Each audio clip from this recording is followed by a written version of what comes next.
비서실장. 문재인의 문재인이죠. 비서실장. 이분으로 말씀드릴 것 같으면 80년대 운동권의 전설적 뽐미남. 네. 대단한 인기였어요, 그때 여학생들 사이에. 그럼 뭐하나. 그럼 뭐하나. 지난 총선 때 당내 경선에서 똑 떨어졌죠. 그런데 다시 문재인의 문재인이 되어서 지금, 전략을 짜고 있는 핵심 브레인이라고 스스로 주장하고 있는 임종석 전 의원을 모시겠습니다. 이게 이제 탄핵 때 노무현 대통령 탄핵 국회에서 의결될 당시에 끌려나가는 장면 이렇게 변했어요. 자, 이제 예쁜 거 걸어놓고, 자, 오늘 모신 이유는 뭐냐면 각 캠프에 현재 당면하고 있는 고민거리가 뭐냐, 현재 문제점들이 뭐냐, 이걸 신속하게 들어보려고 하는 거거든요. 서울시 정무부시장까지 하셨죠? 예. 박원순 시장 때 하셨잖아요. 네. 박원순 시장한테 좀 빚진 거 없습니까? 박원순 시장님한테 제가 질문을 마저 하면, 경선 딱 시작할 때 박원순 시장도 막 뛰고 있을 때, 왜 문재인 캠프 쪽으로 가셨죠? 저도 똑같은 시민의 한 사람이기도 한데요. 가장 확실한 정권 교체의 길을 가고 싶었습니다. 그만큼 저한테도 정권 교체는 모든 국민한테 그렇듯이 절절했고요. 여전히 박원순 시장님 존경하고 가깝습니다. 함께 하게 될 겁니다. 문재인 후보 개인적인 인연이 있다거나 뭐 어느 순간에 가야 되겠다 결정한 게 있다 뭐 계기가 있어요? 저는 사실은 조금 이번에 정권 교체와 함께 좀 가슴 떨리게 보고 있는 것은 후보는 지금 그걸 전국적으로 지지받는 대통령이 되고 싶다 하고 얘기하시잖아요. 실제로 정치 지형이 87년 6월 항쟁 이전으로 회복되고 있다고 저는 생각합니다. 문재인 후보가 단순히 본인이 정권 교체를 하는 것뿐만 아니라 첫 차가 되겠다. 2호, 3호, 4호 차가 계속 나와져서 한국 사회 이 오랜 적폐들을 청산해 가고 새로운 대한민국으로 가는 시작이었으면 좋겠다 하고 이야기하잖아요. 저는 이번이 정권 교체와 함께 전국적으로 정치 지형을 바꾸는 그런 어떤 변곡점을 우리가 지나고 있다 이렇게 생각합니다. 그래서 꼭 그렇게 만들고 싶고 국민들이 이미 그런 흐름을 잡아주셨는데 안 놓치고 꼭 과거에는 우리가 기울어진 운동장이라고 늘 이야기해왔잖아요. 이제는 거꾸로 민주개혁 진영이 더 우세한 이런 지형이 유지되면서 오랜 한국 사회의 적폐들을 하나씩 하나씩 되잡아가고 이제는 좀 정방향으로 갈 수 있도록 그렇게 노력하겠습니다. 사람은 어때요? 보시기에? 답답하죠? 보이는 그대로입니다. 더도 덜도 말고 저는 문재인 후보의 제일 강점은 진실한 거라고 생각해요. 진실한 거고 조금은 답답해 보이지만은 또 문재인 후보의 그런 면이 사람들로 하여금 신뢰를 주는 가장 큰 장점이고 먼 길을 함께 갈 만한 이런 사람 아닌가 이렇게 생각합니다. 잔대가리 안 쓴다? 잔머리 잘 안 쓰시죠? 못 쓰세요? 예. 잔머리가 없어요. 좀 있어야 되는데. 답답한 건 저희가 잘 기민한 참모들이 잘 메우도록 하겠습니다. 일단 현재 상황이 어떻게 되냐면 민주당 경선이 본선이다 그랬었어요. 근데 경선 끝나자마자 안철수 후보가 나 여기 있어! 하고 막 치고 올라오고 있는 상황이고, 경선 때는 당내에 있었던 여러 가지 어떤 불협화음들을 바라보며 지지자들이 불안해했는데 본선이 시작되니까 그런 건 이제 한가한 걱정이에요. 사실은 그분들이 탈당할 분들도 아니고 완전히 한가한 걱정이 되었어요. 이게 이제 이 바람이 내일신문의 디오피니언이란 여론조사 업체 에서 1대1 구도 여론조사 발표되면서 시작됐죠. 그리고 그 이후에 쭉 여러 가지 여론조사 나왔고, 표본에 문제가 있다, 뭐 조사 방식에 문제가 있다 이런 얘기들 있어요, 분명히. 그리고 그건 사실이고. 근데 동시에 보수 매체들이 혼연일체가 돼서 안철수 후보를 미는 것도 사실이긴 한데, 근데 이제 실제 여론으로 연결됐다 이거죠. 이미 기정사실이 됐어요. 이제 궁금한 것이 이 현상을 문재인 캠프에서는 어떻게 바라보느냐, 일단 이게 궁금합니다. 안철수 후보가 확 치고 올라와서 뭐 양자구도 내부터 시작해서 이 현상을 어떻게 바라보고 분석하고 있느냐.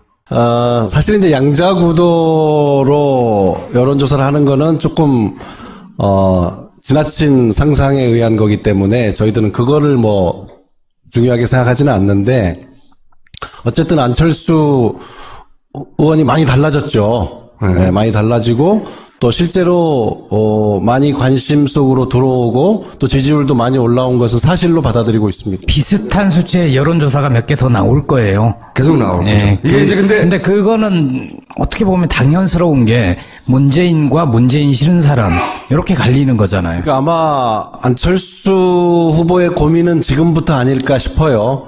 여러 가지로. 우선은, 문재인 후보가 앞에서 찬바람 된설이 다 맞는 동안 어찌 보면 검증에 좀 무풍지대 그늘에 있었는데 아마 본격적인 안철수 후보에 대한 검증도 이제 시작됐다고 봐야 하고 또 뭐 여론조사가 여러 가지가 있지만 가장 최근 여론조사를 보니까 다자구도에서도 문재인 안철수의 합이 한 75 이렇게 나와요. 네.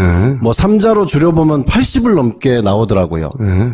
그러면 둘이 다 해먹고 있다 이거죠. 문재인의 한 40%는 뭐 대체로 언론에 알려진 것처럼 굉장히 순도가 높은 40%라면 안철수의 35는 뭐가 합해진 걸까? 또 보수층 후보들이 합이 15가 안 나오는데 그러면 보수 정치권이 지리멸렬한 건 그렇다 치고 견고하게 보수를 지지하는 지지층들은 지금 어디가 있는 건지 그래서 안철수 후보 지지에 이게 함께 담겨 있지 않습니까? 적어도 50, 60% 정도는 그런 지지가 담겨 있다고 봐야 안철수 되는데 지지율 중에 절반 정도는 보수표다. 절반이 좀 넘을 걸로 보여요. 적어도 수치상으로 이렇게 네. 더하기 빼기를 해보면 그렇게 분석된다. 그러면 이제 굉장히 안철수 후보의 앞으로의 정책, 메시지, 행보 이제 다 고민이겠죠. 구체적으로 어떻게 고민이 될 거라고 보세요? 모래 위에 집을 지었는데 이게 넓다 그거죠? 뭐 아마 어디를 방문할 때 어디까지 할 거냐, 정책을 낼 때 어디까지 주장할 거냐. 예를 들어 사드 문제일 때 별로 안 어려울 것 같은데요. 어제 국립묘지 간 거 보니까 문재인의 반대 방향으로만 가면 되는데. 좀 더 구체적으로 얘기해 주세요. 예를 들어서 이게 물론 이게 전략의 노출이어서 뭐 말할 수 없는 한 가지 예를 부분을- 들어볼게요. 네, 구체적으로. 얼마 전에 이제 뭐 다시 해명하긴 했지만 박근혜 전 대통령에 대한 사면 문제에 대해서 기자 질문하니까 뭐 위원회를 만들어서 네. 검토할 문제다고 했는데 그 기자 질문의 뉘앙스는 검토할 사안이라는 게 분명히 뉘앙스였거든요. 그 뒤에 물론 해명은 다시 남발해서는 안 된다는 취지로 한 이야기다 했지만 아마 이 질문을 또 하면 저는 앞으로 안철수 의원이 어떤 언어 단어들을 선택할지 굉장히 조심스럽고 어려울 거예요. 원론적인 얘기를 하겠죠, 원론적인. 근데 이제 그 말에 영수원을 가면 방문을 전직 대통령 묘소들 어디까지 방문할지도 고민일 거고 또 과거에 이제 민주당 대표하면서도 늘 이 정체성 문제 5.18이나 4.19나 또는 뭐 6.15나 이런 문제에 대한 입장 문제에 있어서 자꾸 이 검증을 받은 바가 있었는데 이런 질문을 다시 들이밀 때도 굉장히 난처할 거예요. 아마 안철수 의원이 제일 어려운 질문 이런 거 아닐까요? 문재인 후보는 정권 교체를 하면 국민의당과 안철수 후보는 함께 국정 운영해야 될 파트너다 하고 분명하게 얘기했어요. 안철수 후보는 정말 기회가 된다면 더불어민주당하고는 박지원 대표는 죽어도 안 한다고 하니 누구랑 국정 운영을 하겠다는 건지 좀 책임 있게 이야기할 시점에 오지 않았나. 안철수 후보도 이제는 본격적으로 머리가 아프지 않을까요? 호남의 진보적 표심도 잡아야 되는데 그렇다고 자신의 지지율을 구성하고 있는 그 보수 표심도 잡아야 되니까 그게 갈라지는 지점에 질문을 하거나 갈라지는 지점에 의문을 던질 때 어떻게 대응하느냐 딜레마일 것이다. 아마 자유한국당 후보나 바른정당 후보들이 또 묻겠죠. 왜냐하면 본인들이 흡수해야 될 지지층을 지금 일시적으로 안철수 후보가 담고 있다고 보기 때문에 이미 공격을 시작하는 것 같은데요. 그건 또한 그쪽 후보들이 마땅히 해야 될 검증이겠죠. 짧은 시간 내에 보통 인터뷰나 토론회가 진행되기 때문에 약간 전략적 모호성을 유지하고 살짝 넘어가면 그 전략적 모호성을 파헤쳐야 되겠다는 생각보다는 일단 문재인에 대한 공포가 보수 표심을 글로 움직이게 한 거란 말이죠. 그 정도 스킬은 있지 않겠는가, 국민의당에서도. 근데 요즘은 정치가 그렇게 잘 안 되더라고요. 워낙 요즘엔 유권자들이 정치인의 숨결까지 느낀다. 저는 그렇게 생각해요. 실제로 하지 않은 말까지 다 읽어내고 정확하게 분석하고 요즘 아마 가장 불필요해진 직업 중에 하나가 정치평론가 아닐까. 예. 기자들도 그래요. 기자들도 사실은 굉장히 곤혹스러울 거예요. 왜냐하면 저도 정말로 어떤 정치인이 뭘 발표했을 때 숨은 뜻까지 보려면 네티즌들이 쓴 걸 한 30분 봅니다. 훨씬 정확하거든요. 예. 근데 이런 거 있어요. 또. 숨기기 쉽지 않을 겁니다. 근데 안철수 후보는 소위 적폐의 프레임으로 상대할 수 없는 까다로운 상대예요. 실제. 그러니까 본격적인 대선 국면에 가면 안철수 쪽에서는 그 화살을 쏘아오겠지만 문재인 쪽에서는 되돌려줄 화살이 그렇게 넉넉하지 않다. 그런 문재인 후보의 딜레마도 있잖아요. 왜냐하면 강하게 되돌릴수록 양자구도를 만드는 딜레마가 또 있어서 실제 양자구도 아닌데도 정서적 양자구도로 만들어서 표가 글로 쏠리게 하는 게 있잖아요. 아, 역시 문재인을 상대할 사람은 안철수밖에 없구나. 이렇게. 그 딜레마는 어떻게 하냐면 우선은 문재인 후보 캠프가 안철수 후보나 국민의당을 뭐 적대시하고 공격하지는 않을 겁니다. 앞으로도? 그거는 지금까지도 그랬고 앞으로도 그럴 겁니다. 이미 문재인 후보는 뭐 숱한 뭐 문모닝, 문나잇 엄청 공격을 받으면서 그건 흔들리지 않고 왔거든요. 그래서 확실한 정권 교체를 이루겠다. 그리고 야권과 함께 국정 운영을 해가겠다 하는 것은 거듭해서 밝힌 거기 때문에 문재인 후보의 구상에는 그러면 내년 지선 정도면은 만약에 민주당이 그 대선을 승리하면 결국은 한 1년에 걸쳐서 국민의당과 통합이 될 것이다. 이렇게 생각하는 건가요? 지금 뭐 그렇게 이야기하기는 지금 그렇게 말할 수 없지만. 곤란하겠지만은 예. 대선 결과에 따라서 지금의 어떤 비정상적인 어떤 정당 구조는 한번 재편이 될 거라고 생각합니다. 뭐 자유한국당과 바른당도 싸우는 건 결국 영원히 떨어지고 싶어서 이러는 게 아니거든요. 바른정당이 더 높은 지지율을 가져서 내년 지선에는 바른정당 중심으로 재편되길 원하는 것이고 자유한국당이야 당연히 자유한국당 중심으로 재편되길 원하는. 근데 이제 국민의당과 민주당도 사실은 뿌리가 같아서 지선 때가 좀 그렇게 되지 않겠냐. 좀만 길게 생각해보면 그런 전망은 가능하죠. 둘이 자유한국당과 바른당이 그렇게 싸우듯이 여기도 그렇게 싸우고 있는 건데 여기는 강한 후보가 둘이 있는 거죠. 그래서 적처럼 보이는 게 있어요. 캠프에서 보시기에 잠재적으로 가장 강력한 경쟁자는 안철수입니까? 유승민입니까? 홍준표입니까? 최근에 이제 몇 여론조사 때문에 저희도 긴장하고 또 문재인 후보를 통해서 확실하게 정권 교체를 하겠다 하는 지지자분들도 굉장히, 당황스럽기도 하고 고민도 커졌을 거라고 생각해요. 있는 현실은 현실대로 받아들이지만은, 또 다른 조사를 보면 투표 적극층 내지는 확실층에서의 차이는 여전히 크게 있거든요. 표의 결집력이 강해요. 누구보다.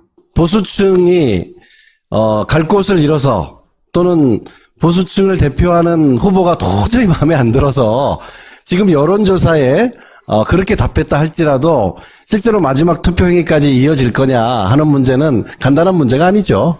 안철수 후보의 고민일 수밖에 없죠. 그러니까 그 중에서 누가 투표장까지 가느냐가 중요한데 문재인 후보의 최대 강점은 그거예요. 오랫동안 두드려 맞으며 만들어진 지지층이어서 투표장에 꼭 간다고 하는 면에서는 그 비교를 따지면 굉장히 격차가 벌어지죠. 그리고 문재인 후보 지지율은 이렇게 더듬어 보시면 한 번도 2, 3%가 한 번에 올라간 적이 없어요.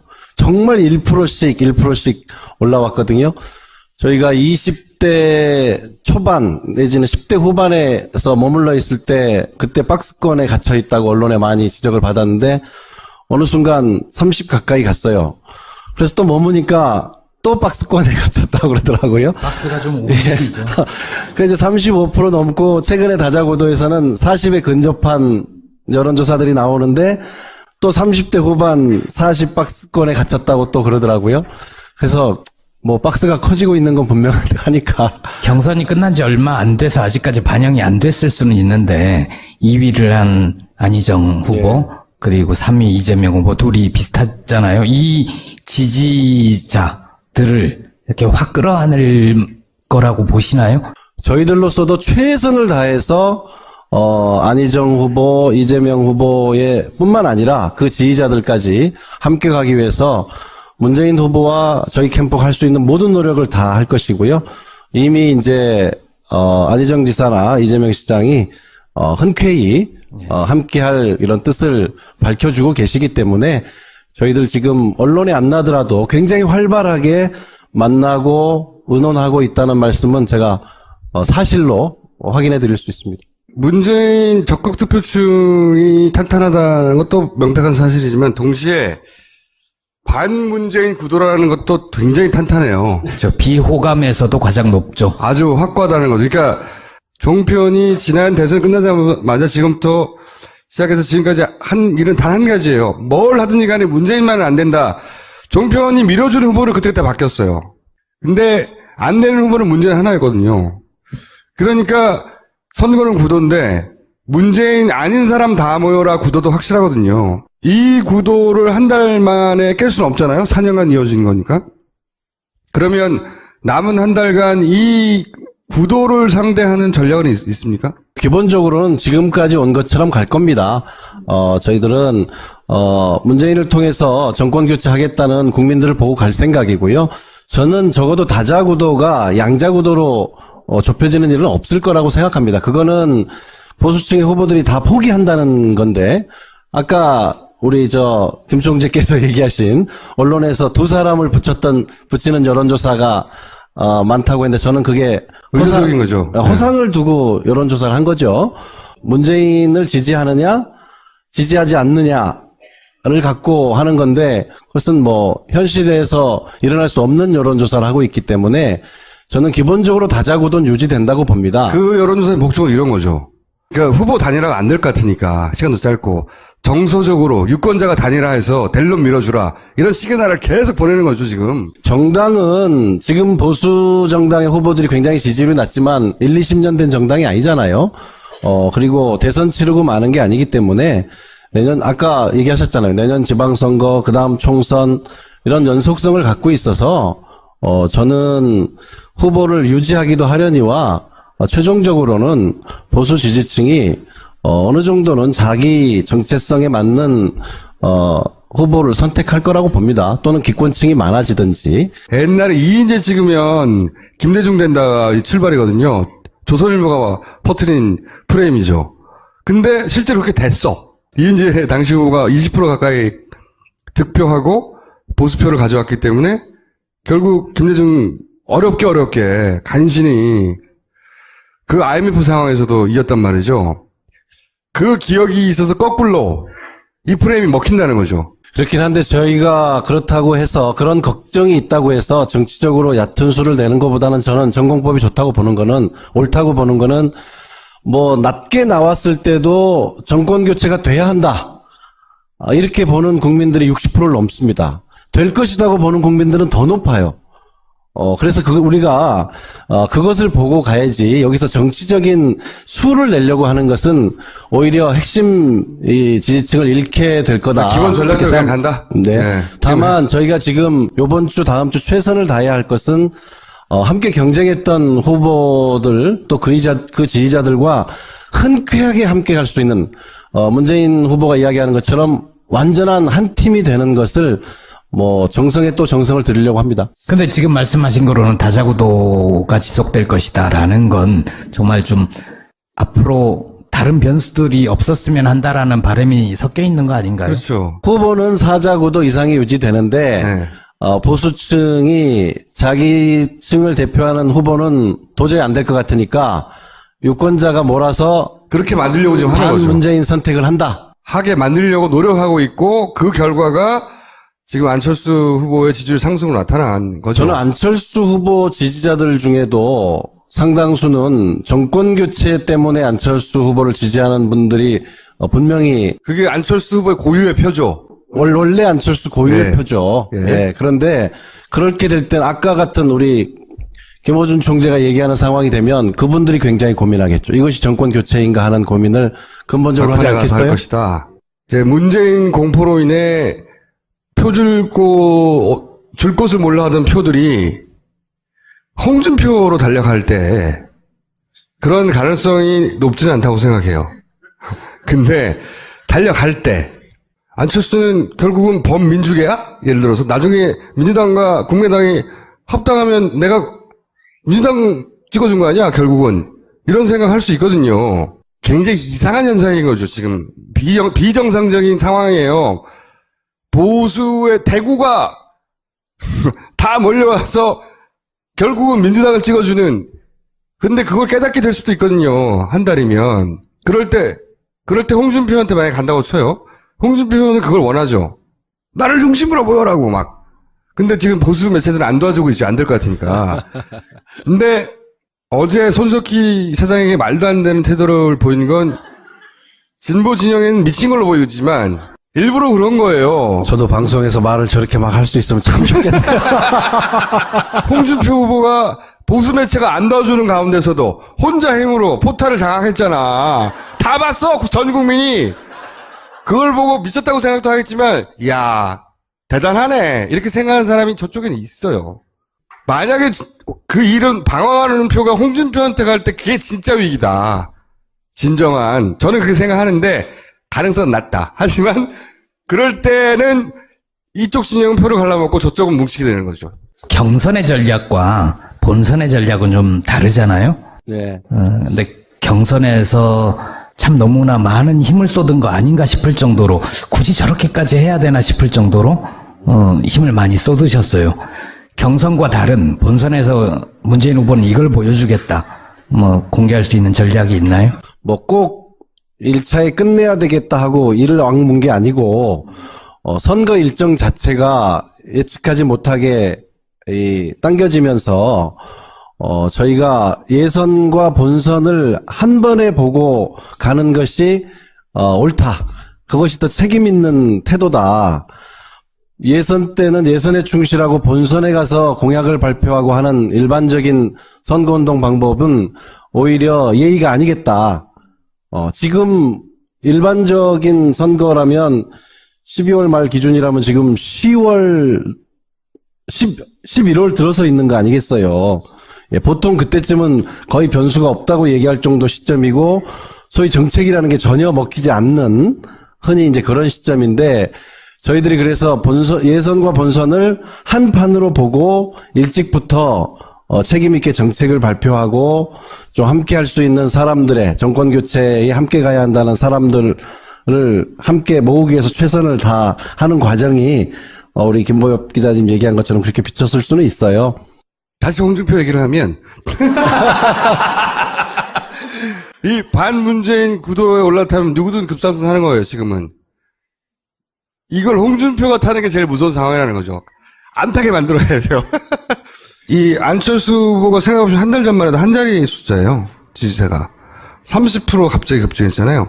이 30%가 갑자기 홍준표한테 다 갈 수는 없지만 얹히기 시작하는 순간 홍준표가 되나? 그러면 전통적인 홍준표 후보가 맨날 얘기하는 전통적인 이 구도가 형성되는 거거든요. 그렇게 안 되길 바라야 하고 그렇게 만들면 안 된다. 안철수 후보가 고민일 수밖에 없다는 것이 말이 튼튼하든 아니면 부족하든 간에 부실하든 간에 한 방향으로 가는 한 마리 말을 타고 있으면 좋은데 다른 방향으로 달아나려는 두 마리 말을 한 번에 타고 있단 말이에요. 그게 딜레마죠. 딜레마죠. 네. 네. 이제 국민들이 이제 또 생각할 거 아닙니까? 여러 가지 변수들이 지금 이제 지나갔고요. 진짜 방정식이 복잡해 이번에는. 또 새로운 변수를 맞이했는데 안철수 후보에 대해서 이질적인 지지층이 섞여서 새로운 현상이 일어났는데 이것을 보면서 이제 국민들이 이 후보 등록 전까지 정말 다시 차분하게 고민하는 한 열흘이 되지 않을까.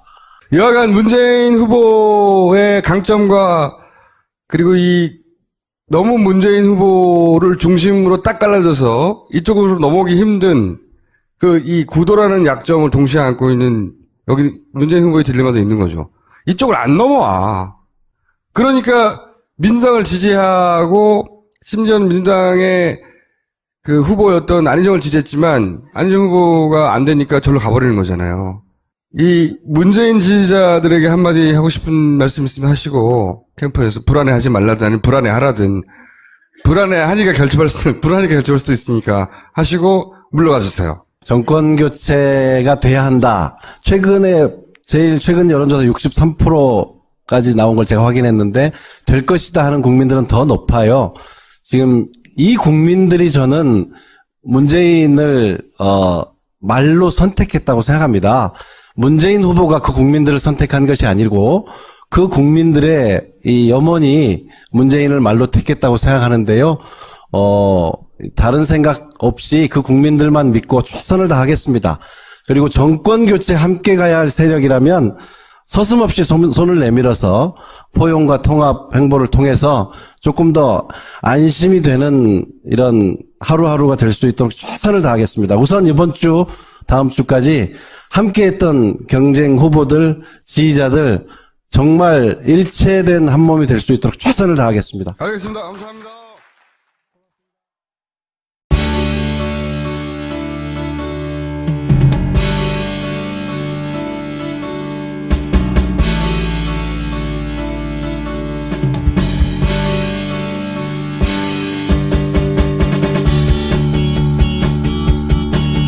또 고민일 거고, 또 과거에 이제 민주당 대표하면서도 늘 이 정체성 문제 5.18이나 4.19나 또는 뭐 6.15나 이런 문제에 대한 입장 문제에 있어서 자꾸 이 검증을 받은 바가 있었는데 이런 질문을 다시 드릴 때도 굉장히 난처할 거예요. 아마 안철수 의원이 제일 어려운 질문 이런 거 아닐까요? 문재인 후보는 정권 교체를 하면 국민의당과 안철수 후보는 함께 국정 운영해야 될 파트너다 하고 분명하게 얘기했어요. 안철수 후보는 정말 기회가 된다면 더불어민주당하고는 박지원 대표는 죽어도 안 한다고 하니 누구랑 국정 운영을 하겠다는 건지 좀 책임 있게 이야기할 시점에 오지 않았나. 안철수 후보도 이제는 본격적으로 머리가 아프지 않을까요? 호남의 진보적 표심도 잡아야 되는데 그렇다고 자신의 지지율을 구성하고 있는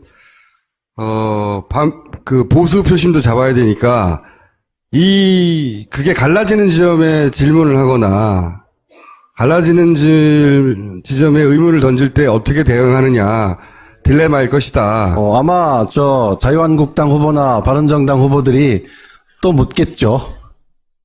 왜냐하면 본인들이 흡수해야 될 지지층을 지금 일시적으로 안철수 후보가 담고 있다고 보기 때문에 이미 공격을 시작하는 것 같은데요. 그건 또한 그쪽 후보들이 마땅히 해야 될 검증이겠죠.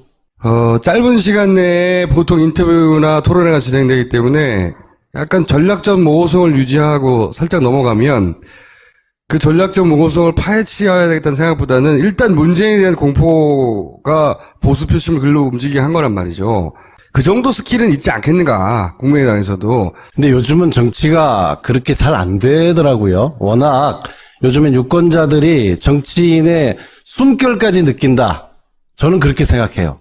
실제로 하지 않은 말까지 다 읽어내고 정확하게 분석하고 요즘 아마 가장 불필요해진 직업 중에 하나가 정치평론가 아닐까. 네. 기자들도 그래요. 기자들도 사실은 굉장히 곤혹스러울 거예요. 왜냐하면 저도 정말로 어떤 정치인이 뭘 발표했을 때 숨은 뜻까지 보려면 네티즌들이 쓴 걸 한 30분 봅니다. 훨씬 정확하거든요. 네. 근데 이런 거 있어요. 또. 숨기기 쉽지 않을 겁니다. 근데 안철수 후보는 소위 적폐의 프레임으로 상대할 수 없는 까다로운 상대예요. 실제. 그러니까 본격적인 대승문에 가면 안철수 쪽에서는 그 화살을 쏘아오겠지만 문재인 쪽에서는 되돌려줄 화살이 그렇게 넉넉하지 않다. 그런 문재인 후보의 딜레마도 있잖아요. 왜냐하면 강하게 되돌릴수록 양자구도를 만드는 딜레마가 또 있어서 실제 양자구도 아닌데도 정서적 양자구도로 만들어서 표가 글로 쏠리게 하는 게 있잖아요. 역시 문재인을 상대할 사람은 안철수밖에 없구나 이렇게. 그 딜레마는 어떻게 하냐요? 우선은 문재인 후보 캠프가 안철수 후보나 국민의당을 뭐 적대시하고 공격하지는 않을 겁니다. 앞으로도? 지금까지도 그랬고 앞으로도 그럴 겁니다. 이미 문재인 후보는 뭐 숱한 문모닝, 문나잇 엄청 공격을 받으면서 그건 흔들리지 않고 왔거든요. 그래서 확실한 정권 교체를 이루겠다. 그리고 야권과 함께 국정 운영을 해가겠다 하는 것은 거듭해서 밝힌 거기 때문에 문재인 후보의 구상에는 그러면 내년 지선 정도면은 만약에 민주당이 그 대선을 승리하면 결국은 한 1년에 걸쳐서 국민의당과 통합이 될 것이다. 이렇게 생각하는 건가요? 지금 뭐 그렇게 이야기하기는 지금 그렇게 말할 수 없지만. 곤란하겠지만은 예. 대선 결과에 따라서 지금의 어떤 비정상적인 어떤 정당 구조는 한번 재편이 될 거라고 생각합니다. 뭐 자유한국당과 바른당도 싸우는 건 결국 영원히 떨어지고 싶어서 이러는 게 아니거든요. 바른정당이 더 높은 지지율을 가져서 내년 지선에는 바른정당 중심으로 재편되길 원하는 것이고 자유국정이 되었어요. 이게 이제 이 바람이 내일신문의 디오피니언이 한 여론조사 업체, 에서 1대1 구도 여론조사 발표되면서 시작됐죠. 그리고 그 이후에 쭉 여러 여론조사 나왔고, 표본에 문제가 있다, 뭐, 조사 방식에 문제가 있다, 이런 얘기들 있어요. 분명히. 그리고 그건 사실이고. 근데, 동시에 보수 매체들이 혼연일체가 돼서 안철수 후보를 미는 것도 사실이긴 한데, 근데 이제 실제 여론으로 연결됐다, 이거죠, 이미. 이미 기정사실이 됐어요. 이제 궁금한 것이, 이 현상을 문재인 캠프에서는 어떻게 바라보느냐, 일단. 이게 궁금합니다. 아니, 안철수 후보가 확 치고 올라와서, 뭐, 양자구도 내부터 시작해서, 이 현상을 어떻게 바라보고 분석하고 있느냐.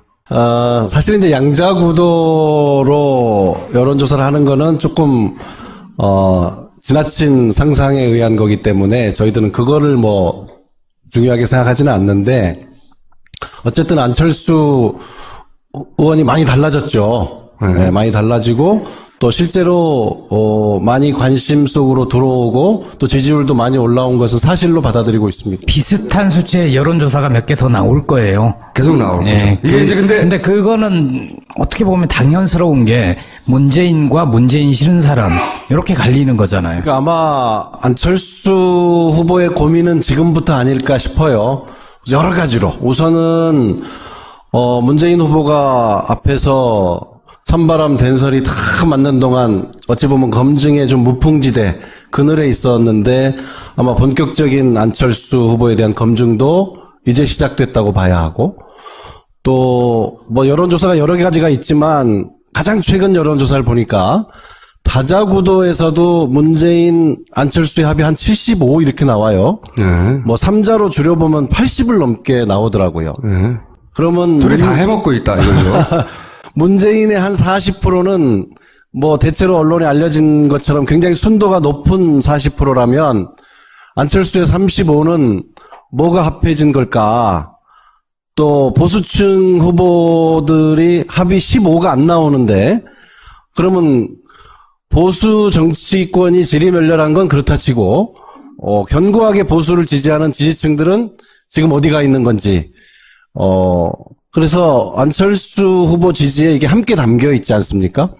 적어도 50, 60% 정도는 그런 지지가 담겨 있다고 봐야 안철수 되는데 후보 지지율 중에 절반 정도는 보수표다. 절반이 좀 넘을 걸로 보여요. 적어도 수치상으로 이렇게 네. 더하기 빼기를 해보면 그렇게 분석된다. 그러면 이제 굉장히 안철수 후보의 앞으로의 정책, 메시지, 행보 이제 다 고민이겠죠. 구체적으로 어떻게 고민이 될 거라고 보세요? 모래 위에 집을 지었는데 이게 넓다 그거죠? 뭐 아마 어디를 방문할 때 어디까지 할 거냐, 정책을 낼 때 어디까지 주장할 거냐. 예를 들어 사드 문제일 때 별로 안 어려울 것 같은데요. 어제 국립뉴스 간 거 보니까 문재인의 반대 방향으로만 가면 되는데. 좀 더 구체적으로 얘기해 주세요. 예를 들어서 이게 물론 이게 전략의 노출이어서 뭐 말할 수 없는 한 가지 예를 부분을- 들어볼게요. 네, 구체적으로. 얼마 전에 이제 뭐 다시 해명하긴 했지만 박근혜 전 대통령에 대한 사면 문제에 대해서 기자 질문하니까 뭐 위원회를 만들어서 네. 검토할 문제다고 했는데 그 기자 질문의 뉘앙스는 검토할 사안이라는 게 분명히 뉘앙스였거든요. 그 뒤에 물론 해명은 다시 남발해서는 안 된다는 취지로 한 이야기다 네. 했지만 아마 이 질문을 또 하면 저는 앞으로 안철수 의원이 어떤 언어 단어들을 선택할지 굉장히 조심스럽고 어려울 거예요. 원론적인 얘기를 하겠죠, 원론이. 근데 이제 그 말에 현충원을 가면 방문을 전직 대통령 묘소들 어디까지 방문할지. 자유한국당이야 당연히 자유한국당 중심으로 재편되길 원하는. 근데 이제 국민의당과 민주당도 사실은 뿌리가 같아서 지선 때가 좀 그렇게 되지 않겠냐. 좀만 길게 생각해 보면 그런 전망은 가능하죠. 둘이 자유한국당과 바른당이 그렇게 싸우듯이 여기도 그렇게 싸우고 있는 건데 여기는 강한 후보가 둘이 있는 거죠. 그래서 적처럼 보이는 게 있어요. 캠프에서 보시기에 잠재적으로 가장 강력한 경쟁자는 안철수입니까? 유승민입니까? 홍준표입니까? 최근에 이제 몇 여론조사 때문에 저희도 긴장하고 또 문재인 후보를 통해서 확실하게 정권 교체를 하겠다 하는 지지자분들도 굉장히, 당황스럽기도 하고 고민도 커졌을 거라고 생각해요. 있는 현실은 현실대로 받아들이지만은, 또 다른 조사를 보면 투표 적극층 내지는 확실층에서의 차이는 여전히 크게 있거든요. 표의 결집력이 강해요. 누구보다. 보수층이 갈 곳을 잃어서 또는 보수층을 대표하는 후보가 도저히 마음에 안 들어서 지금 여론조사에 그렇게 답했다 할지라도 실제로 마지막 투표행위까지 이어질 거냐 하는 문제는 간단한 문제가 아니죠. 안철수 후보의 고민일 수밖에 없죠. 그러니까 그중에서 누가 투표장까지 가느냐가 중요한데 문재인 후보의 최대 강점은 그거예요. 오랫동안 두드려 맞으며 만들어진 지지층이어서 투표장에 꼭 간다고 하는 면에서는 그 비교를 따지면 굉장히 격차가 벌어지죠. 그리고 문재인 후보 지지율은 이렇게 더듬어 보시면 한 번도 2, 3%가 한 번에 올라간 적이 없어요. 정말 1%씩 올라왔거든요.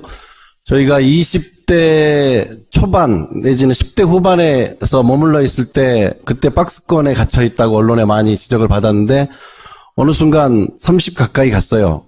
그래서 또 머무니까 또 박스권에 갇혔다고 그러더라고요. 박스가 좀 움직이죠. 그래서 35% 넘고 최근에 다자구도에서는 40에 근접한 여론조사들이 나오는데 또 30대 후반 40 박스권에 갇혔다고 또 그러더라고요. 그래서 뭐 박스가 커지고 있는 건 분명하니까. 경선이 끝난 지 얼마 안 돼서 아직까지 반영이 안 됐을 수는 있는데 2위를 한 안희정 후보 그리고 3위 이재명 후보 둘이 비슷하잖아요. 이 지지자들을 이렇게 확 끌어안을 거라고 보시나요? 저희들로서도 최선을 다해서 안희정 후보, 이재명 후보의 뿐만 아니라 그 지지자들까지 함께 가기 위해서 문재인 후보와 저희 캠프가 할 수 있는 모든 노력을 다 할 것이고요.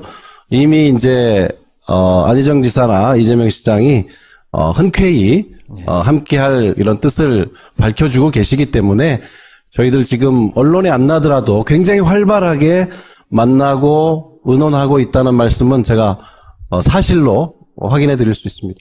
문재인 적극 투표층이 탄탄하다는 것도 명백한 사실이지만 동시에 반문재인 구도라는 것도 굉장히 탄탄해요. 저 비호감에서도 가장 높죠. 아주 확고하다는 거죠. 그러니까 종편이 지난 대선 끝나자마자 지금부터 시작해서 지금까지 한 일은 단 한 가지예요. 뭘 하든지 간에 문재인만은 안 된다. 종편이 밀어주는 후보는 그때그때 바뀌었어요. 근데 안 되는 후보는 문재인 하나였거든요. 그러니까 선거는 구도인데 문재인 아닌 사람 다 모여라 구도도 확실하거든요. 이 구도를 한 달 만에 깰 수는 없잖아요. 4년간 이어진 거니까. 그러면 남은 한 달간 이 구도를 상대하는 전략은 있습니까? 기본적으로는 지금까지 온 것처럼 갈 겁니다. 저희들은 문재인을 통해서 정권 교체하겠다는 국민들을 보고 갈 생각이고요. 저는 적어도 다자구도가 양자구도로 좁혀지는 일은 없을 거라고 생각합니다. 그거는 보수층의 후보들이 다 포기한다는 건데 아까 우리 김총재께서 얘기하신 언론에서 두 사람을 붙이는 여론조사가 많다고 했는데 저는 그게 의도적인 거죠. 비서실장. 문재인의 문재인이죠. 비서실장. 이분으로 말씀드릴 것 같으면 80년대 운동권의 전설적 꽃미남. 네. 대단한 인기였어요. 그때 여학생들 사이에. 그럼 뭐하나. 그럼 뭐하나. 지난 총선 때 당내 경선에서 똑 떨어졌죠.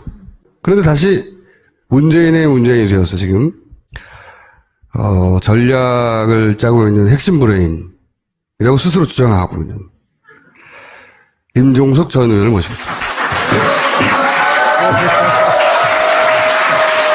이건 탄핵 때 노무현 대통령 탄핵 국회에서 의결될 당시에 끌려나가는 장면 이렇게 변했어요. 자, 이제 예쁜 거 걸어놓고, 자, 오늘 모신 이유는 뭐냐면 각 캠프에 현재 당면하고 있는 고민거리가 뭐냐, 현재 문제점들이 뭐냐, 이걸 신속하게 들어보려고 하는 거거든요. 서울시 정무부시장까지 하셨죠. 예. 박원순 시장 때 하셨잖아요. 네. 박원순 시장한테 좀 빚진 거 없습니까? 박원순 시장님한테 제가 질문을 마저 하면 경선 딱 시작할 때 박원순 시장도 막 뛰고 있을 때 왜 문재인 캠프 쪽으로 가셨죠? 저도 똑같은 시민의 한 사람이기도 한데요. 가장 확실한 정권 교체의 길을 가고 싶었습니다. 그만큼 저한테도 정권 교체는 모든 국민한테 그렇듯이 절절했고요. 여전히 박원순 시장님 존경하고 가깝습니다. 함께 하게 될 겁니다. 문재인 후보 개인적인 인연이 있다거나 뭐 어느 순간에 가야 되겠다 결정한 게 있다 뭐 계기가 있어요? 저는 사실은 조금 이번에 정권 교체와 함께 좀 가슴 떨리게 보고 있는 것은 후보는 지금 그걸 전국적으로 지지받는 대통령이 되고 싶다 하고 얘기하시잖아요. 실제로 정치 지형이 87년 6월 항쟁 이전으로 회복되고 있다고 저는 생각합니다. 문재인 후보가 단순히 본인이 정권 교체를 하는 것뿐만 아니라 첫 차가 되겠다. 2호, 3호, 4호 차가 계속 나와져서 한국 사회 이 오랜 적폐들을 청산해 가고 새로운 대한민국으로 가는 시작이었으면 좋겠다 하고 이야기하잖아요. 저는 이번이 정권 교체와 함께 전국적으로 정치 지형을 바꾸는 그런 어떤 변곡점을 우리가 지나고 있다 이렇게 생각합니다. 그래서 꼭 그렇게 만들고 싶고 국민들이 이미 그런 흐름을 잡아주셨는데 안 놓치고 꼭 과거에는 우리가 기울어진 운동장이라고 늘 이야기해왔잖아요. 이제는 거꾸로 민주개혁 진영이 더 우세한 이런 지형이 유지되면서 오랜 한국 사회의 적폐들을 하나씩 하나씩 되잡아가고 이제는 좀 정방향으로 갈 수 있도록 그렇게 노력하겠습니다. 사람은 어때요? 보시기에? 답답하죠? 보이는 그대로입니다. 더도 덜도 말고 저는 문재인 후보의 제일 강점은 진실한 거라고 생각해요. 진실한 거고 조금은 답답해 보이지만은 또 문재인 후보의 그런 면이 사람들로 하여금 신뢰를 주는 가장 큰 장점이고 먼 길을 함께 갈 만한 이런 사람 아닌가 이렇게 생각합니다. 잔대가리 안 쓴다? 잔머리 잘 안 쓰시죠? 못 쓰세요? 예. 잔머리가 없어요. 좀 있어야 되는데. 답답한 건 저희가 잘 기민한 참모들이 잘 메우도록 하겠습니다. 일단 현재 상황이 어떻게 되냐면 민주당 경선이 본선이다 그랬었어요. 근데 경선 끝나자마자 안철수 후보가 나 여기 있어! 하고 막 치고 올라오고 있는 상황이고, 경선 때는 당내에 있었던 여러 가지 어떤 불협화음들을 바라보며 지지자들이 불안해했는데 본선이 시작되니까 그런 건 이제 한가한 걱정이에요. 사실은 그분들이 탈당할 분들도 아니고 완전히 한가한 걱정. 허상을 두고 여론조사를 한 거죠. 문재인을 지지하느냐 지지하지 않느냐를 갖고 하는 건데 그것은 뭐 현실에서 일어날 수 없는 여론조사를 하고 있기 때문에 저는 기본적으로 다자구도는 유지된다고 봅니다. 그 여론조사의 목적은 이런 거죠. 그러니까 후보 단일화가 안 될 것 같으니까 시간도 짧고 정서적으로 유권자가 단일화해서 될 놈 밀어주라 이런 시그널을 계속 보내는 거죠 지금. 정당은 지금 보수 정당의 후보들이 굉장히 지지율이 낮지만 1, 20년 된 정당이 아니잖아요. 그리고 대선 치르고 마는 게 아니기 때문에 내년 아까 얘기하셨잖아요. 내년 지방선거 그다음 총선 이런 연속성을 갖고 있어서 저는 후보를 유지하기도 하려니와 최종적으로는 보수 지지층이 어느 정도는 자기 정체성에 맞는 후보를 선택할 거라고 봅니다. 또는 기권층이 많아지든지. 옛날에 이인재 찍으면 김대중 된다가 출발이거든요. 조선일보가 퍼뜨린 프레임이죠. 근데 실제로 그렇게 됐어. 이인재 당시 후보가 20% 가까이 득표하고 보수표를 가져왔기 때문에 결국 김대중 어렵게 간신히 그 IMF 상황에서도 이겼단 말이죠. 그 기억이 있어서 거꾸로 이 프레임이 먹힌다는 거죠. 그렇긴 한데 저희가 그렇다고 해서 그런 걱정이 있다고 해서 정치적으로 얕은 수를 내는 것보다는 저는 전공법이 좋다고 보는 거는 옳다고 보는 거는 뭐 낮게 나왔을 때도 정권 교체가 돼야 한다. 이렇게 보는 국민들이 60%를 넘습니다. 될 것이라고 보는 국민들은 더 높아요. 그래서 우리가 그것을 보고 가야지 여기서 정치적인 수를 내려고 하는 것은 오히려 핵심 이 지지층을 잃게 될 거다. 기본 전략대로 그냥 간다? 네. 네. 다만 저희가 지금 요번 주 다음 주 최선을 다해야 할 것은 함께 경쟁했던 후보들 또 그 지지자들과 흔쾌하게 함께 갈 수 있는 문재인 후보가 이야기하는 것처럼 완전한 한 팀이 되는 것을 뭐 정성에 또 정성을 들이려고 합니다. 근데 지금 말씀하신 거로는 다자구도가 지속될 것이다라는 건 정말 좀 앞으로 다른 변수들이 없었으면 한다라는 바람이 섞여 있는 거 아닌가요? 그렇죠. 후보는 사자구도 이상이 유지되는데 네.